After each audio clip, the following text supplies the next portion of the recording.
Dearest Roseline, in our 23 years of marriage, many times I've wondered what was the most significant moment of grace for us. It was probably 14 years ago when we were at our lowest.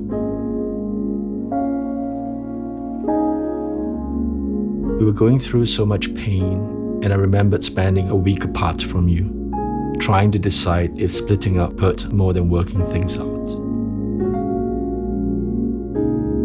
Dearest Jerome, I remember the night you moved out. I felt alone, helpless.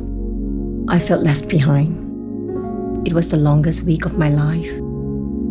I spent many nights crying myself to sleep, and I didn't know what lay ahead for us and for our boys. Then came the end of the week, and you asked if we could meet up. I was so anxious as I went to meet you that night, hoping to hear you say, "Yes, I will stay." We talked for a long time about how the week was for us and the pain we felt being apart. In the end, we decided to stay together because not being a family was just too much to bear. Our recovery process was slow, and we tried our best to make things work. But our inability to communicate really wore us down. It seemed so painful to resolve one misunderstanding after another, and we talked several more times about whether to stay or to part. We had completely run out of ideas on how to make our marriage work. But in faith, we decided to attend a marriage encounter weekend.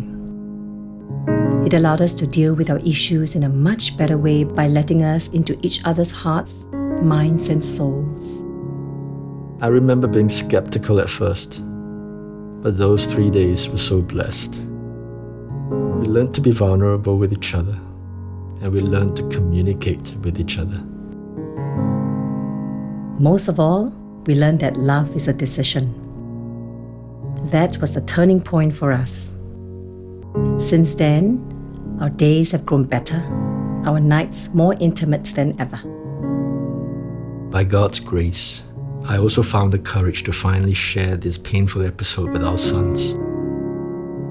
It was heart-wrenching, but I was deeply touched by their love, forgiveness, and their empathy for the pain you went through. I'm truly thankful they chose to see us for the kind of parents we've been over the last 14 years. Now, I just want to hold your hands at every moment possible, because I don't want to let you go ever again. I thank the Lord for the gift of you, my spouse and my soulmate, for all the good times and the bad. And I look forward to growing old with you, Jerome, as we promised on our wedding day. Till death do us part. I love you, Roseline.